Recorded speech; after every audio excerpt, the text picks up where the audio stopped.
Welcome to episode 6 of Geeking Out with the Foos, presented by FooBarShow.com, where we talk everything geek, including movies, TVs, comic book news, and video games. I am Joe C. Fooing it up with the Foo. Remember to like and follow us on our socials and rate and review on all podcasting platforms. Foo! Yes. What's happening? You know, man, that's another week of Gears of Warring it up. Oh, Jesus Christ. Well, you and a lot of other fucking people, man. That's all I've been hearing about lately. Ever since that goddamn game came out, can't get people to shut up about it. Ooh, and also, I think I mentioned before when I talked about Gears, they had Terminator characters on it, and also a couple of Halo characters. Yeah, they're adding all that cool They've shit. expanded the pool, Foo. To who? They're going to add 2 more Terminator Dark Rise characters to it. Oh, shit. Yeah, so I thought that was pretty interesting. And they've already added Dave Bautista to the game. Which, by the way, if I don't fucking play it by 1 week from when this podcast airs, I am screwed and I can't play as Dave Bautista. Oh, yeah? Yeah, you have to play as him before the 28th. And I have not done that, so What's I need to get on you it, back, Foo? So as I've said, Foo, I love the new Gears. However, when looking at the loot and the character mods now, it's a little more complicated, even though majority of people are saying it's improved. So Okay. Haven't fully dived into the game. I haven't even played campaign, Foo. What? I have been hypnotized by That's online. my default mode. I go campaign and then I sell it. And I just do away with the game. No, I love the online aspect of it, and oh my god, sometimes I can go on insane sprees. Sometimes I'm like 6 kills, 15 deaths. You know, Yeah. depends Yeah. the people you play with too. Oh man, so I was a trolling again, Foo. This guy on my team, I'll talk about it real quick. Yeah. This guy on my team, he picked up a sniper, you know, and if you know how to use a sniper, you know, good for you. And he was getting a few kills with it. You got to be patient as fuck with those sniper rifles. But Gears is a high intense game. The maps are way more condensed than a Call of Duty map. Oh, yeah? It's like the Call of Duty. It's harder to hide, pretty much? Yeah, Okay. cut in half, then cut in half again, then cut in half again. The maps are. It's a 16. You can run across the whole map in like 40 seconds or less. Oh, wow. Okay. Yeah, so the maps are pretty tight knit. You can go on a spree. Yeah, A so killing spree, you're that running into people almost immediately, which is what I like about the game. Yeah. But this guy's got a sniper, so if you're gonna snipe, you can't be patient. You got to start nailing people. Okay. You got to start getting them off. Yeah. This guy, Yeah, you do. he was Fucking Foo. well, he was That one is also sexual. Well, he was getting off because I took it upon myself to message the guy because me and the rest of the guys were rushing and we were getting pwned and we needed another body in there. And this guy was just kicking back. So I messaged him and I'm like, pretty much like, hey, thanks for fucking camping, dick. By the way, messaging people like that in Gears of War, very common. Like, you suck, you're shit. Oh, all for that. real? Yeah. And what? So I've not played this game. So how does it show up on their end? It's like messaging their actual profile. Okay. So like straight up pausing the game to go to like a Oh, okay. message. So I thought it was like an in-game kind of thing. No. Okay. So it's like what I thought it was. It's like picking for up someone PlayStation Network. picking up someone's gamer tag and send a quick message. I see. You fucking dick, Yeah, or yeah. something like that. Anyways, I sent him a message. I'm like, dude, quit fucking camping. You know, you're being a dick, pretty much. And he didn't message me back until after the match. We got floored, and I ended up with like 15 deaths. And this dude had nothing more to say than like, you're trash, you got 15 deaths. And I was like, but you're fucking hiding the whole match, dude. You're trash. Like, you're fucking trash. And he's like, I finished in the positive, elimination deaths. And I'm like, no one gives a fuck if you're hiding, dude. He's the Floyd Mayweather of Gears of War. Pretty much. And I was calling him out for it, and he's like, at least I didn't die 15 times. I'm like, and I was like, yeah, you didn't have the balls to fucking use a shotgun. No wonder. And It's all defense. yeah, so we had some back and forth. I even stopped the game I was playing, which I never do because there's no stopping the games. I just Foo? I know, Foo. I went back into the message and started firing off back and forth with this guy every time I got a message. Oh my god. And then that sucked for my current team because we lost because I was messaging this guy. I was easily getting picked off. Yeah. But me and this guy had a back and forth, and it was pissing me off, foo. Fucking douchebag. I have your gamer tag, dick. You're lucky I don't blast it on the internet. You know what you did, blah. You know what you did. Yeah, but anyways, I ran into one of those characters this week, foo. It was funny too. In retrospect, it's like, why am I arguing with this douchebag online? Like, he's one of millions of players that do that kind of shit. Yeah. But like, god damn it, like, I know he had the nerve to keep saying too, like, no, you suck, and I'm like, no, you're the one hiding. You're hiding the whole time. You have no balls. And I even went as far as to be like, because you can do custom matches in this when people have disputes, and you could play one-on-one. So I was like, let's play one-on-one, bitch. Let's play. And he was, man, I'd like to kick your fucking head in. Pretty much. And then he was just like, nah, you're trash. I'm not going to play with trash. I'm like, you're fucking trash. Frustrating, foo. The blood was a boiling, man. Uh-huh. Oh, my God. I had to look myself in the mirror, foo, and be like, I just got mad at the TV screen. Yeah, man. Yeah, sometimes you just got to take a step back. And so I just carried on. It didn't sound like it started out that way, though. It didn't. It really grinded my gears, foo. My Gears of War 5. No. All right. Yeah, that's how I felt. Yeah. I just wanted you to taste it. But, yeah, foo. Real quickly, foo, while we geek out, before we get into the big juicy stuff. I wanted to just quickly touch on, since we're on video games, a couple of video games coming out right now. Oh. So the big news this week, foo, was Overwatch. Finally is coming over to the Nintendo Switch to be playable on the Nintendo Network. Oh, really? It was widely... It was only on Xbox, Xbox Live, and Sony PlayStation before. Yeah. And PC. Okay. So now they took the leap, foo. You can play it on Nintendo Switch. Came out on October 15th. Kind of a big leap for Nintendo, no? They usually stick to the family-oriented, types of games. Check this out. Some Xbox games are going to be cross-compatible with Nintendo. Nintendo has an Xbox Live app that allows them to do certain Xbox things on that app. Oh, interesting. So they're going to dive into the market a bit. Yeah, a great time, foo. They made nice with Microsoft. This is kind of, so this is kind of like, hey, Sony, are you going to play nice yet? So we can give, because everyone wants to be able to play everyone. Like, it's a big deal. Like, technically speaking, I can only face off the best in Microsoft. Yeah. If you have a PlayStation, you can only face off the best in Sony network, a PlayStation network. So you want to be able to play against people we call cross platforms. Yeah. This is a thing that's been like a fucking like talked about since video games first came out. Well, foo, it's funny you bring all this up because there has been recent talks about Apple buying Sony. Yes. Can you imagine? And with Nintendo crossing with Microsoft, essentially, what is the owner of Xbox, having another juggernaut such as Apple take the reins of Sony. Take properties. Sony. God damn, it would be crazy, dude. And Sony is huge. People don't think about this, but they're fucking huge. They manufacture TVs, the PlayStation. They have the entire PlayStation network.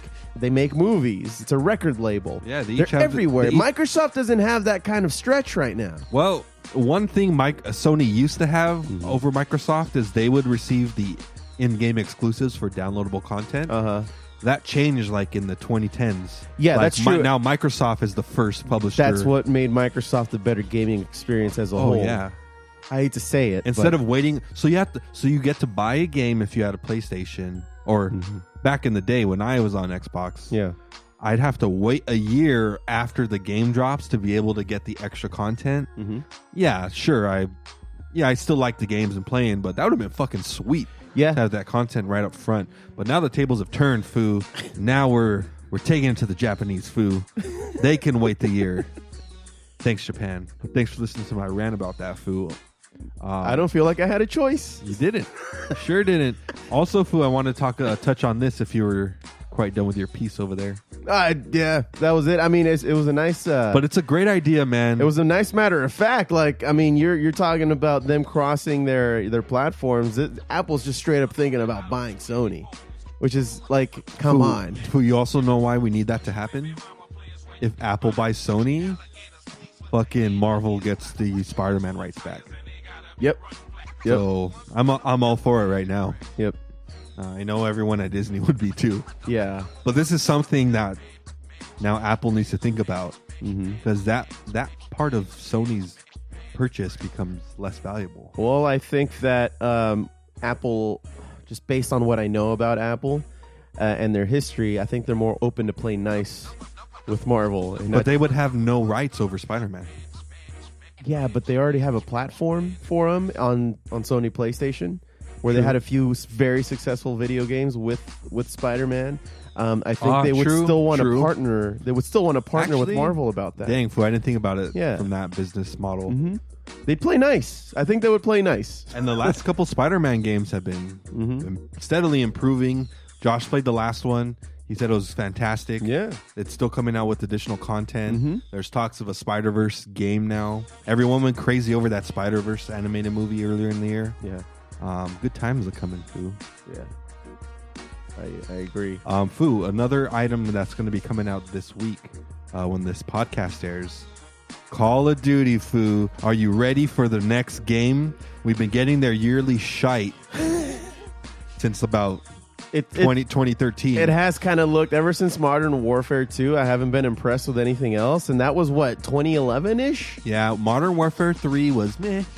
I've been so out of the loop with Modern Warfare, I didn't even know there was a 3. There was a 3, and then I know Black Ops came after that. That was now underwhelming a little bit. Black Ops, there's it's because it's divided into 3 studios now. It's the Black Ops covers one. I forget who the studio is. Activision. No. They each have 3 smaller companies producing the games. Oh, interesting. Okay. So one of those companies is in charge of Black Ops. The other was doing the Ghosts one. That Ghost game. It had Ghost and Ghost 2. Yep. I don't think that company is coming with a new game. Okay. I'm interested to see what they're doing next. And then there was, of course, the old-fashioned Modern Warfare one. Yeah. I mean, it did allow them to release a new game every year. Yeah. I mean, it takes a long time to develop a game and come up with a concept and all that. I think 3 studios was a bit much to create games every 3 years. Yeah. Even though, like you said, hell yeah, we can pump out a game every year. Fucking, there's a market for it. Yeah. Let's do it. I don't know why they couldn't just trust one company to divide their own resources into 3 where they can just pump out one a year even still. I don't know. Maybe they try to get different with it. Because Foo, contractors need work too, Foo. Yeah, I guess. Even in the video game industry. And Foo, I wanted to bring this up to you. Guess what the name of the new Call of Duty is? I think actually I already told you. Well, you just said it was a new Modern Warfare, so should I guess that it's like a Modern Warfare like 4? Yeah. Is it 5? Oh no, I'm sorry. Modern Warfare 4 was actually Advanced Warfare. Oh, it still counts? I think so. I think it's that company, that's why. Okay. Was it supposed to be in the future?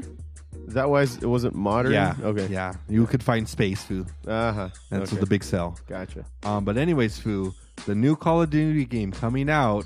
Tell me if this sounds familiar. Call of Duty Modern Warfare. That's it? That's the grand reveal, Foo.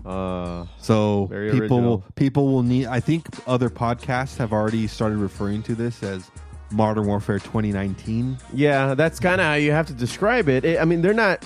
It's not like they revamped the graphics or anything. It's a different game, right? Oh, no.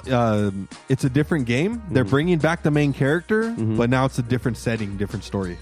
Okay. So they brought back Captain Price. The continuity is there, Captain least. Price was there, the original trilogy. He was the guy who survived all the game. Okay.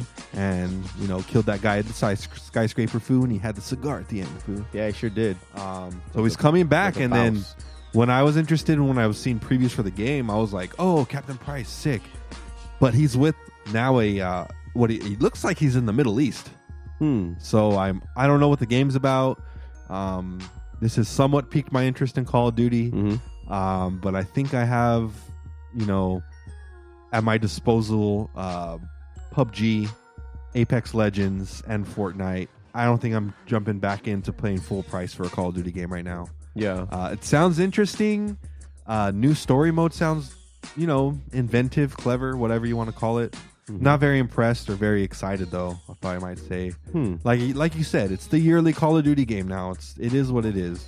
Last year they had the big last year's big thing about last year's Call of Duty was they had the PUBG style format, the 100 players one map, the big battle mode. I don't know what the fuck they call it. And another fan favorite with all these games is having a zombie component to it. Do you suppose they'll have that? Only Black Ops has the zombies. Too. Oh, really? Interesting. Okay, so no.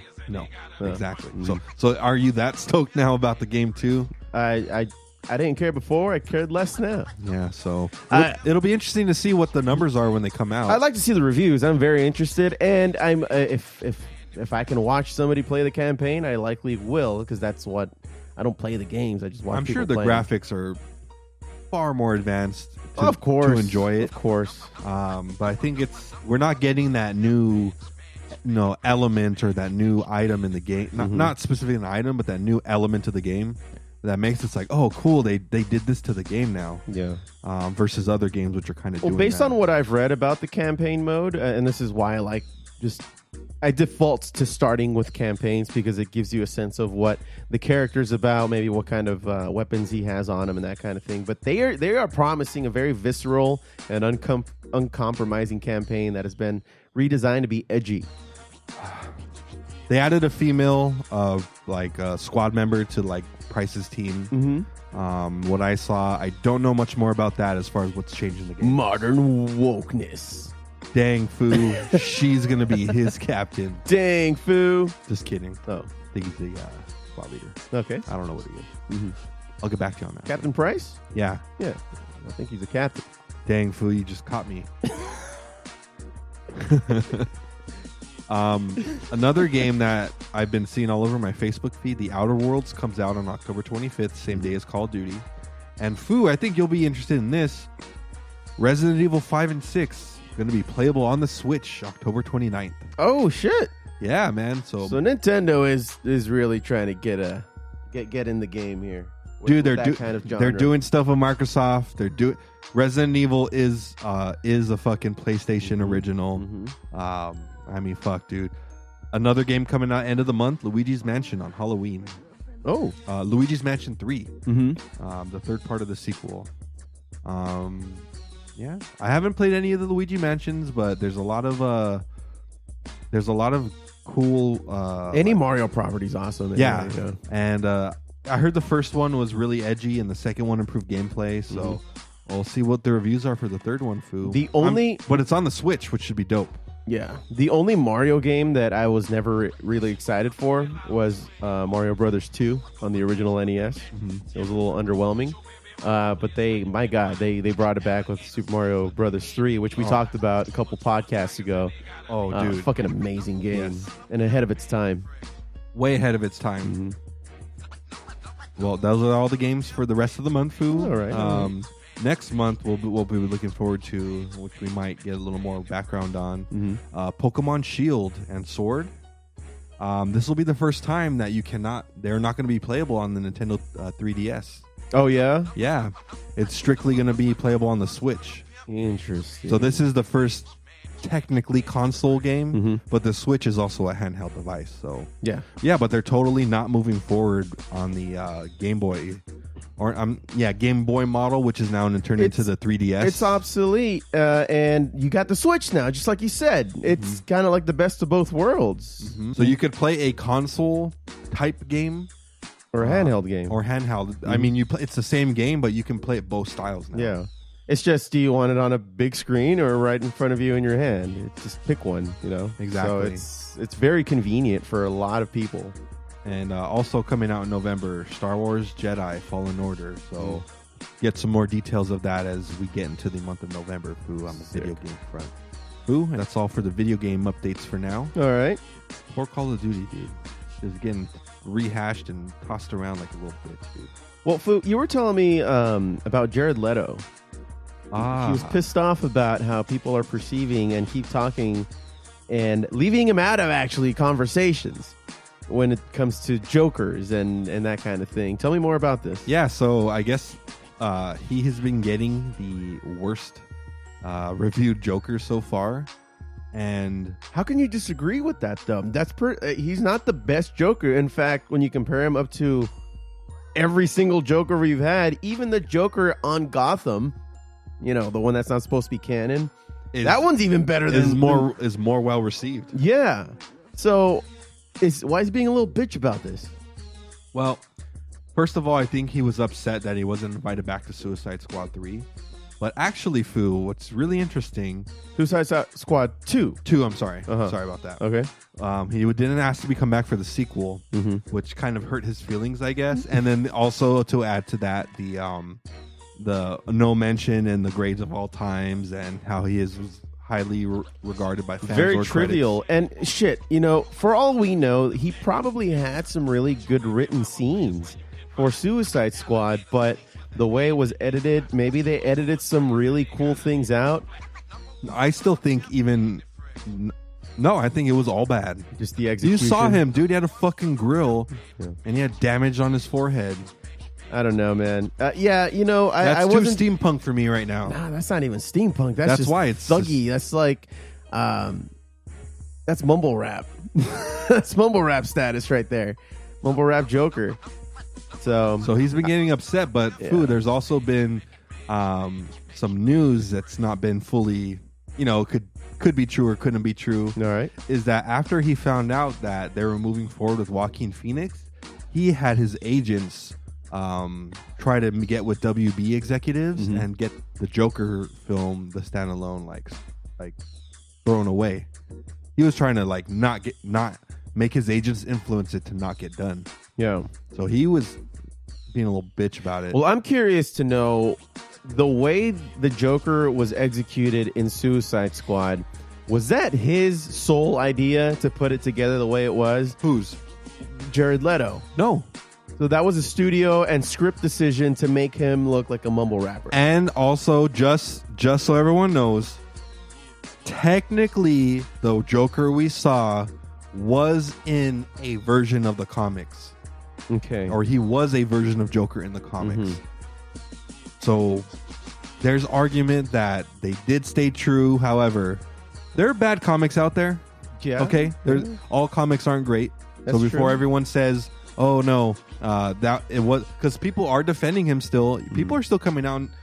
Mind you, I think they like it. They love his 30 Seconds to Mars band. Of course, they're all fans. Yeah. I think that's part of a large percentage of these outcries, but a lot of it has been people defending him still and like, hey, it was in the comics, so technically the studio did it right. No, fuck you. You know what's bad and what's not good. Yeah. We saw it and we were all skeptical. Right. But by that time, it was too late. Yeah. And listen, man, I am a fan of Jared Leto. Musically, his acting is awesome. And you've told me that before Suicides came out, too. Yeah, he's a great actor. It's just that this is a bruise, I think, on his legacy as an actor. Definitely. And for the fact that he let it happen the way it did, of course. It's kind of a disappointment as just like, come on, man, you can do better than this. And, riddle me this, Foo. Oh, nice reference. Yeah, riddle me this. Do you think that if perhaps maybe Jared Leto was supposed to be playing the Joker that Joaquin, or at least that... If it would have been changed more? If it would have been more to the Joker that we know and love now these days with the Heath Ledger and the Joaquin Phoenix kind of style of that, the way they look, do you think that we would be more forgiving of his execution on the Joker? I'm sorry to say, but yes, I think a lot of people would be more A lot forgiving. of it was aesthetics, right? A lot of it was, but let me say, he had some terrible script behind him too, man. That's true. However, yes, because he was what was he, like the owner of a club? It was his club, like Joker's club. Yeah. Like, Dick, get the fuck out of here. Come on now. What, the Joker has a fucking operating license for this club? Yeah, no kidding. Like, who would give him Who gave him the liquor license? This guy's a menace to Gotham. Why would anyway? Yes, that. And also, to kind of, come to his, not aid, but to help his argument a little. Yeah, he was getting replaced. I mean, yeah, he couldn't have been thrilled about it, I assume. But you mean with Joaquin Phoenix? Yeah, because, straight up, even though This isn't a suicide. Joaquin Phoenix is not portraying him in Suicide Squad. Mm-hmm. This Joker movie he was in, the standalone, is not a sequel to the Suicide Squad. However, just him now, Joaquin Phoenix getting the man. This is kind of unofficially getting the mantle of Joker now. He was a much better Joker. He's up there with Heath now. Oh, no doubt. Honestly, Foo, to me, they're tied. Oh, they were both great versions of the Joker. And you know, we've talked about it. Me and Josh have talked about the new Joker movie, but when we did, you hadn't seen it yet, Foo. That's right. And we haven't talked about you and your review. That's right. So let's That's right. So what do you think, man? Well, Foo, I'd like to report that I've seen Joker 3 times. Jesus Christ! I didn't know that. Yeah. Oh, fuck. Okay, well, I've only seen it once so far. I keep asking people, hey, I'll watch it with you. Hey, man, let me tell you. The third time I watched it, on all those tense moments and crazy build-up scenes, I was still feeling it like, holy crap, like, this is, you know, some people refer to it as art. Everything was executed perfectly. Yeah. To give my 2 cents on the character, the first time and probably the second time I saw it, I was enjoying the film for what it is, just a good film. Okay. The third time was like when I went in, I'm like, all right, let me see from a comic book standpoint what they got, you know, and let me try to see stuff I didn't notice before, because this is, you know, even Todd Phillips himself says he's hidden a lot of, you know, hidden messages in the movie. So my third time going to see it, from what I saw, so you know he gets jumped in the beginning of the movie. The third time I saw it, I noticed the camera play showed very well executed. Even the camera footage from, you know, the shooting, they made it, you know, the kids beat them up, right, and they bounce. Sure. Well, the camera had him on it, where when it rose, no one was behind him. So did he imagine the kids fucking jumping him? Oh. But you can't say straight yes or no because of the way the camera angle was going. And you know, that happens throughout the movie. It was shot so well. That happens throughout the movie, where it continues to give you that doubt. It's like, is he imagining it like all this? Is he just going crazy for the sake of... The first time he was like envisioning himself on the show, like the first time I saw the movie, I was like, holy shit, like he got on the show. But then the third time I'm watching it, you know, when he's coming home to the mom and on the news, oh, now there's giant rats in Gotham, and then flash forward just a couple minutes, you know, De Niro's like, have you heard about the giant rats? So it's the same fucking thing. That at least part of the movie confirms he imagined it for what it was. Yeah. So yeah, it's dissecting moments like that in the movie. Oh, fucking great, dude. Yeah, it makes you think twice about what's really going on in this movie. And that's what I think what the director's, you know, motive was, is to make you second guess, make you kind of empathize with someone he's pretty much a loner, and he does have psychological and to like with Heath Ledger's Joker was saying, he kept reimagining his origin story about how he got the scars in his face. Because at first it was his dad, then it was his wife, right? So he was kind of changing, and then he was about to pull the third one on Batman before Batman fucking shot him with it. Right.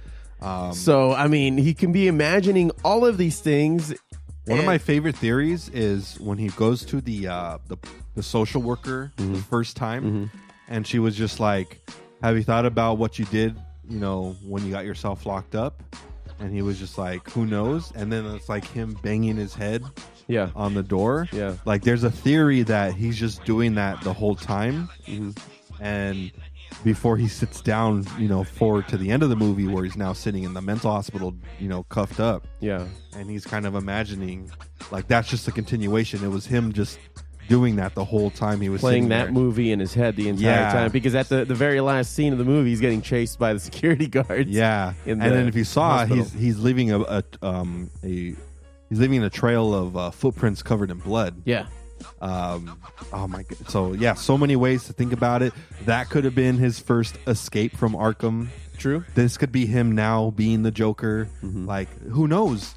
Did the riot really happen and all that? Right. Now this even goes back to, did that guy in the clown mask really kill Bruce Wayne and his wife and Martha Wayne? Thomas Wayne. Thomas Wayne. Yeah. And you know, his wife leaving Bruce in the alley. Right. But do you mean we have to see that scene again with somebody else killing him? Yep. God damn it! They can't get away from that goddamn death scene, dude. Fucking DC. During the last part of the movie too, I was like, I've been impressed.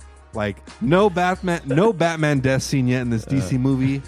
Wow, they got to give it to you. Oh fuck! When they did it at the end, I'm like, no. And they did portray Thomas Wayne as a fucking dick in this movie, and he's not known that way in the comics. No, or anything, he's supposed to be a very humanitarian kind of guy. At the end of the day, he is a businessman. Every businessman have their days, or they have to, lay down the law. And this story was told from someone who had issues with him. So could the whole portrayal just be all made up in his head too? All the perception. build up. It's such a great movie to go back and forth and see what's real, what's not. Ooh, let me point something out to you that I noticed this third time watching it. Okay. When he is in the mental hospital asking for his mother's records and he grabs the folder and he runs into the stairwell, there's a part of it where it's going over his history and he's kind of having like imagining being in the room with his mom saying the stuff. He comes across like the adoption certificate, and it just like for a few seconds it focuses on the form and it says like original name, and then it says unknown, and in parentheses abandoned child. Oh, so this could, because people were upset that the Joker was giving a name and he's a person in this. Yeah, that kind of showed like, hang on, this really not could so be fast. Yeah, like he really is. Even he doesn't know his true identity. He might be Arthur Fleck and at the same time originally be a Jack Napier. Yeah. Or a not specifically Jack Napier, because that was a different style Joker. That's true. But yes, you know what I mean. But it ties back into what you said, the unknown origin of who this guy really is, which is great for Joker's character. Depending on who he's talking to, he'll change that origin story in at the drop of a hat. Exactly, Foo. Yeah. Just a great movie. That third boy ain't right. Fucking Joker. It portrayed him perfectly. All the aspects of him being a loner in society. The last time the scene he's in the studio as Joker. You remember that callback to the Dark Knight in the actual animated movie we saw? Yes. But instead of killing just the host, he kills everyone too. He gasses them. That right? was a great callback to that fucking, because if you notice in that point of the movie, he's doing little things like the Joker would, like back and forth, being quick, being all stupid. Yeah. He's acting like the Joker. Right. And then is that really his origin if he's at the crowds, like doing the dancing? Like, oh my God, this movie was done. 10 Foo, I change it. It's 10 out of 10, Foo. 10 out of 10 for you, huh? Yeah, it's okay. I think I said this before. Walk the Line was, I really like that movie. Joaquin Phoenix did a great Johnny Cash in that movie. Yeah, I think he did better in this movie as Joker. Oh man, yeah, that's a hot take, man. I still give it a 9 out of 10. I think it's still an A. You're giving it a fucking perfect score. Yeah, that's insane. Maybe I need to watch it a couple more times to appreciate the other things. Now there has been. Now, in our woke society, there has been some controversy that's come to light with the black community. You mentioned the social worker. Not only the one social worker, but every single social worker that he deals with happens to be black. So now they're saying, why does really the only black people in the movie are the ones he has actual interactions with? I don't know. Or maybe it's just me not being a black person and not thinking that way. For me, it's coincidence just for the sake of the movie. But I don't think. I've heard those accusations. Did you? Why is it racially tied to like all the scenes with his supposed girlfriend? Yeah. Everyone was like, "Why is he always going to a black woman for comfort and stuff?" And it's like that's the argument I've heard. Yeah, and it's like, what the fuck does it matter? Maybe he's into black ladies. Yeah, he could be. Yeah, he could be. Yeah, it's all Nothing wrong with that. There's nothing into reading into it's just going to waste your time and waste your effort. As far as I see. Yeah, I think it's misdirected anger when it comes to that. But who knows? If there's any merit to it, I'd be interested in hearing about it. Oh, of course. I mean, fucking come at us, bro. Foo, a couple other things I wanted to point out for the movie.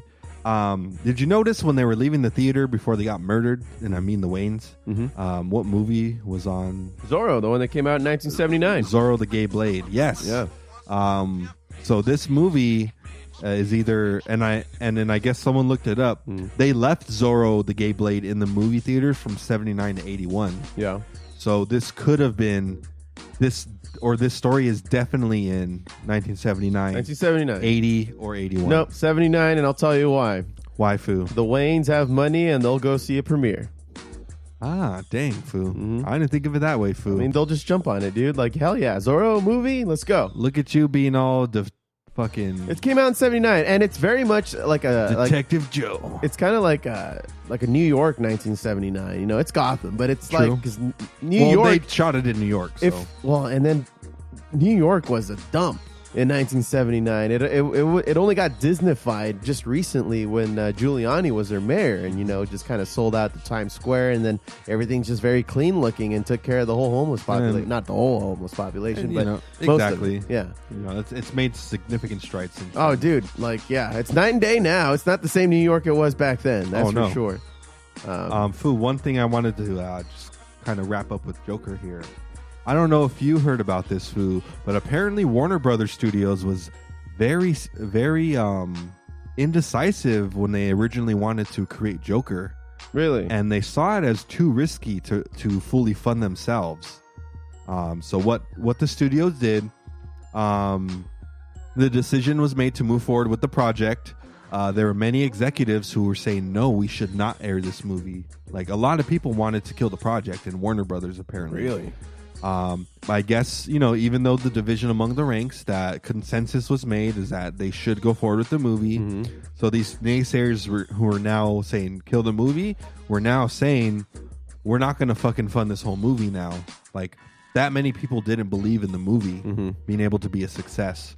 So what they did, Warner Brothers went out and they worked with Braun Studios and Village Roadhouse Studios. And each of these studios financed the film 25% each, and Warner Brothers financed it 50%. So they got a chunk of change from the profits. Well, it made it cheaper to produce, but since that split happened, the other studios are entitled to half of the earnings that Joker makes. So these small studios, they just made bank. They struck it rich, dude. And you know what, fucking Warner Brothers? That concerned me when I heard you guys all were fucking dicey about this movie. Not surprising, though. Look what they did with the last few DC movies. And this brings... Fool, you're running my argument out here. I am still worried about DC properties going forward, man. Yeah.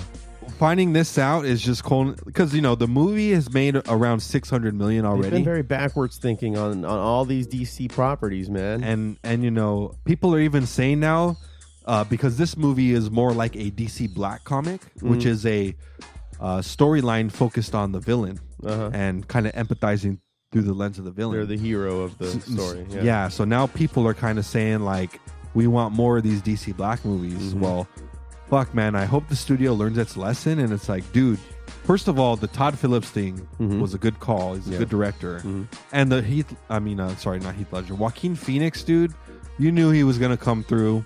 He did come through, didn't he? Came through like a motherfucker, dude. So the studios set themselves up to win, and they still had their doubts. So please, DC, please, Warner Brothers, don't fuck this up.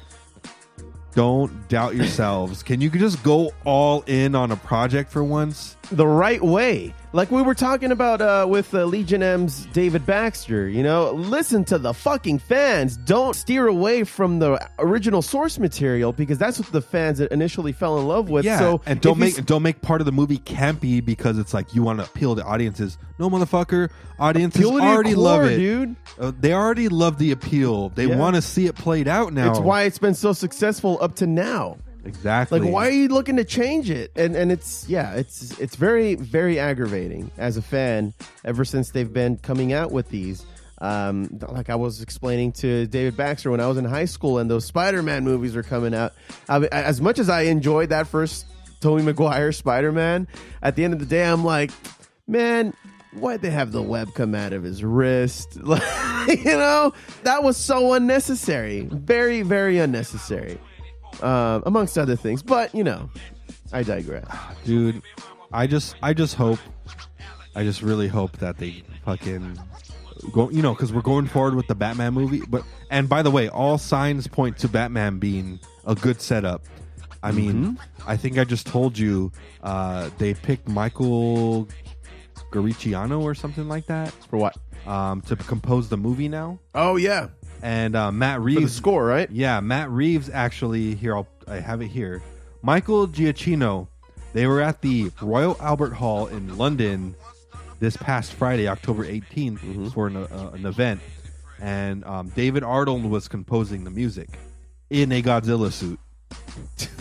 So the composer was in the Godzilla suit. Nice. They brought up, Michael and David were on stage, and they invited Matt Reeves up, and he introduced, they did a little back and forth because of the work they did together with Cloverfield, and he pretty much thanked his relationship with him and being able to make the movie. Yeah. Then he proceeds to get down on one knee and ask him in front of the audience if he would compose the Batman for him. Like he's proposing. Yeah, and they accepted and they hugged it said out. Yes? He said yes, Foo. And they hugged it out, Foo. It's fucking beautiful, dude. I know. And then someone caught it on fucking video. Stupid video. Anyways, he's known for a lot of contributions to Disney and Pixar, Ratatouille, Zootopia, and Up. He's involved with those compositions on the movies as well. He's a talented dude, man. So, dude, Batman is going all in. Yeah. As far as we know. Well, and then recently we found who the new Catwoman's going to be. We got Zoe Kravitz. Paul Dano as the Riddler, Foo is one of the best decisions that I've ever heard. This guy can play anything. Anything. And Foo, this guy's a juggernaut of an actor. He's one of the most, I think, underrated actors of our time. He's been in huge films. However, I think he's not been the protagonist of each film. But what he ends up playing in these films, for example, he was There Will Be Blood. He wasn't he like that never priest? Seen it. Oh my God, that's such a great movie. He plays such a bitch in that movie. It's so great. Josh has mentioned to me before he did a fantastic job in that movie, and he would be fantastic for this role. And Steph, she mentioned, he's like, this guy can play nuts. This guy can play like a nutty motherfucker who still has an intellect about him, and can convey that as an actor. So I'm excited to find out that he's the one who was chosen for it. Jonah Hill, I guess, is no longer in talks with, I guess, the stories we were hearing about Jonah Hill playing either the Penguin or the Riddler. It was very early on in their talks. So, and I think just people jumping to conclusions. And they were still kind of discussing a possible, deal with Jonah Hill to join the movies. Okay. Before it's even decided to join and assign him a role, it's like, are you willing to work with us on the movie? The asking price was too high. Yeah. I heard the studios offered him $5 million. He wanted 10. He said no.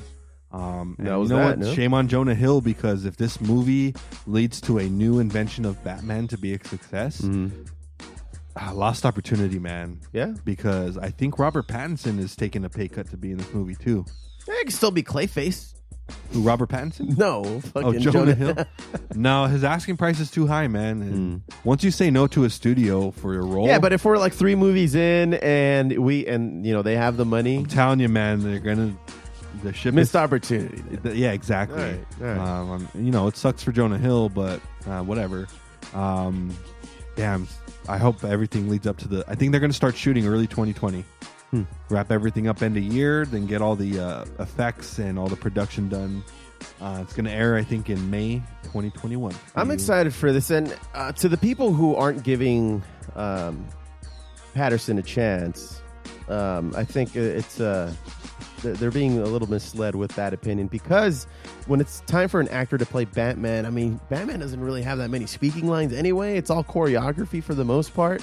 And the decisions that are being made now, keep in mind that on the other side of the coin, this is going to be a very detective type of Batman, where he has an internal monologue. And he will be expanding on the roles and his monologuing and his talking. So I think that's what's concerning people. I'm not concerned at all, because even then, when he's Batman in the Batman suit and he thinks to himself, he talks to himself in the Batman voice. He's not Bruce Wayne, even to himself, if you've noticed that. For example, in the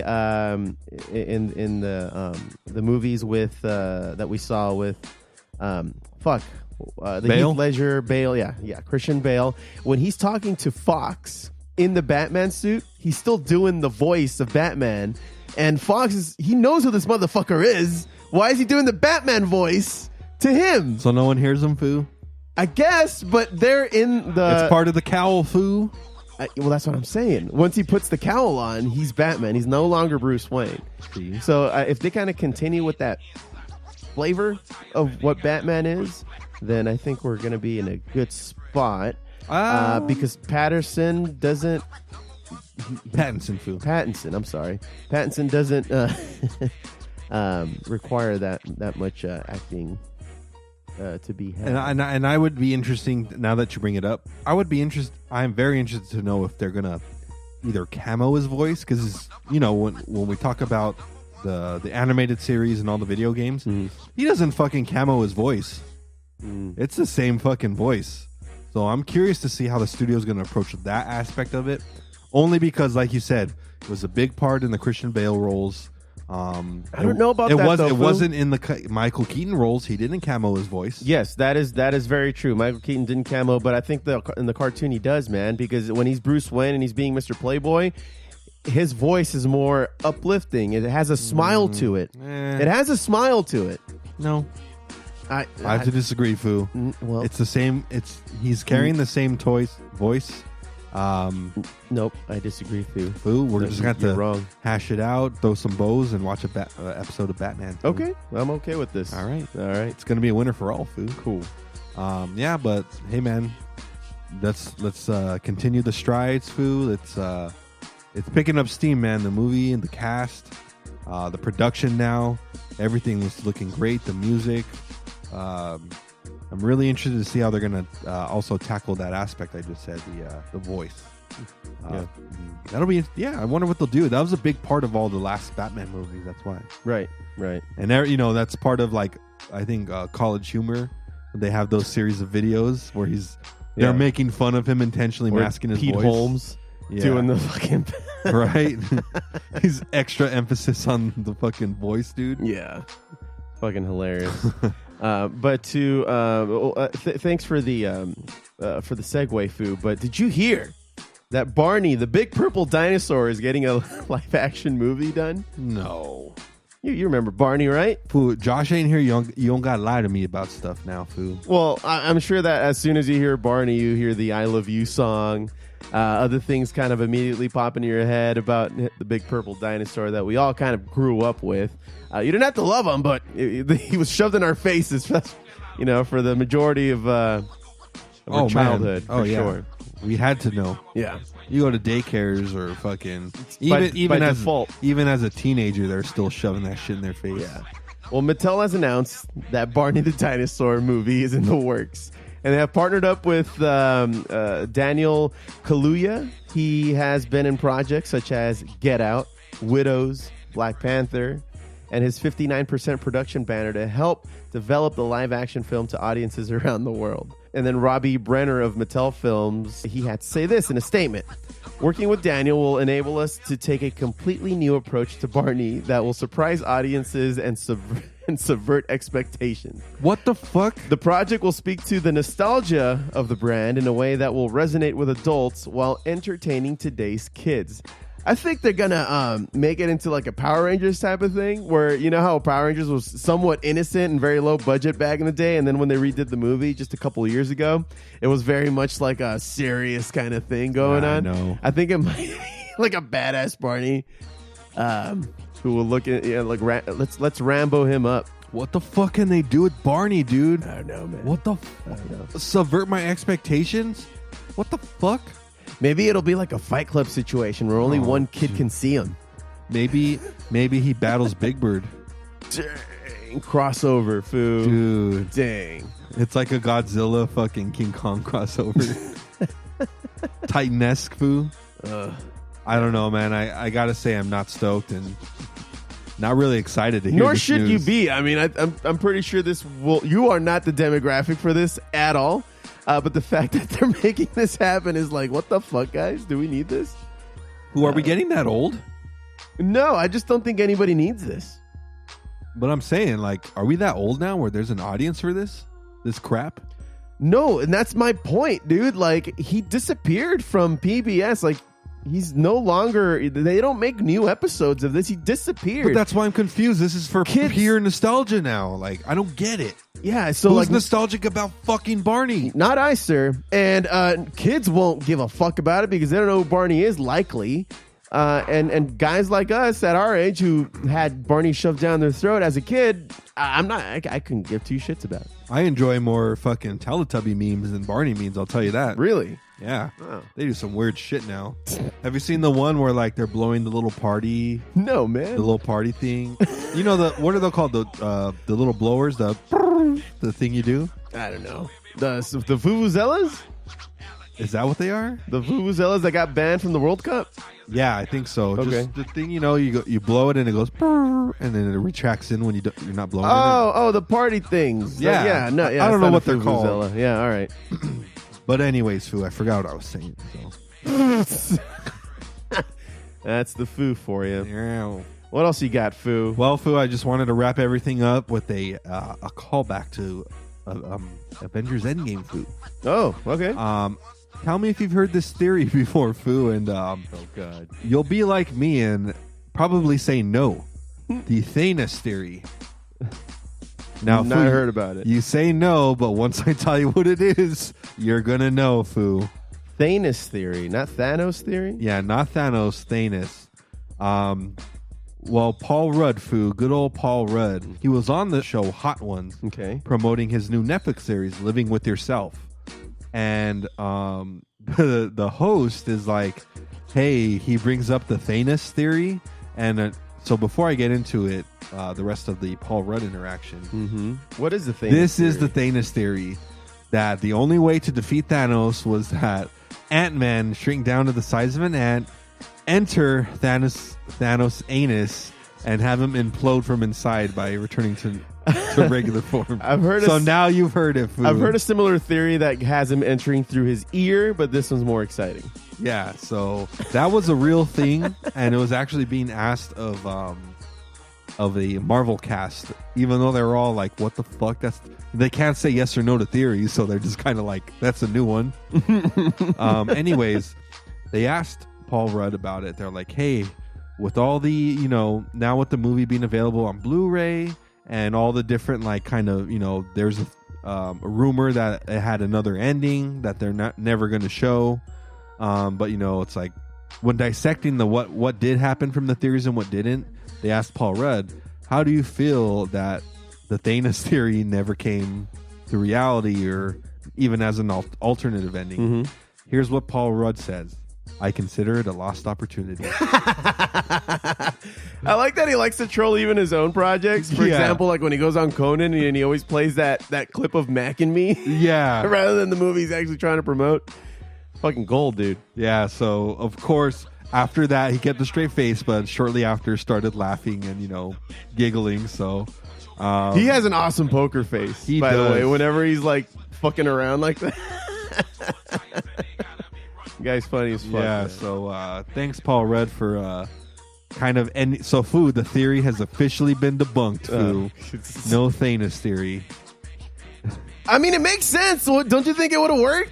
It would have totally worked. It would have, and I think Paul Rudd, after he said that, they asked him about it, and he was even just like, look, when I first heard this theory of him shrinking down and doing that, he's like, the anus was not the first place I was planning to do it. He said, why not go through a nostril? Why not through the ear hole? Right. Like, he was kind of like, I don't get it, but he's just like, hey, enough people are like, backed it, rumored it, it's made its way around the rumor mill.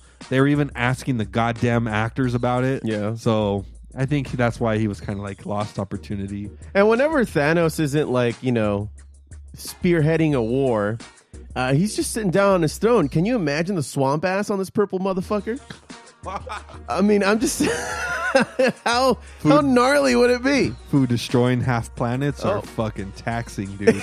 It's not... Yeah. And I'm sure he's just picking up fast food on the way, Probably, through the galaxy. Right? It's not, whatever his version of Taco Bell it is, on the other side of the Milky Way. In nowhere, Foo? Yeah. That place nowhere? Right. Oh, man. But I thought that was a pretty funny call out to the fans by Paul Rudd. Thanks, Paul Rudd. You're amazing. He's a fucking amazing man. Yeah, check out his new Netflix thing, Foo. Yeah. Oh, and also, Foo, I skipped over it earlier. Robert Pattinson just came out with a movie, Lighthouse. If you got issues with this guy's acting chops, go watch Lighthouse. I heard he gets into a really good character for the movie. Oh, good. I think it's like him and another guy, a movie about them, kind of like they have to trade shifts to operate this lighthouse. Yeah. Some good stuff from what I hear, and kind of a positive note for his acting chops, if you will. Well, so go check it out. If I think the movie just came out. So as much as Twilight put him on the map for a lot of us, for those who like good movies, it put him in a somewhat bad light. But I think that his character in Twilight, along with all the other characters in Twilight, were made that way by design. It was for chicks. Oh yeah, that's the way the characters were in the. That was a movie. Again, successful, right? Yeah. That was a movie. They knew who their audience was. That stayed true to the content.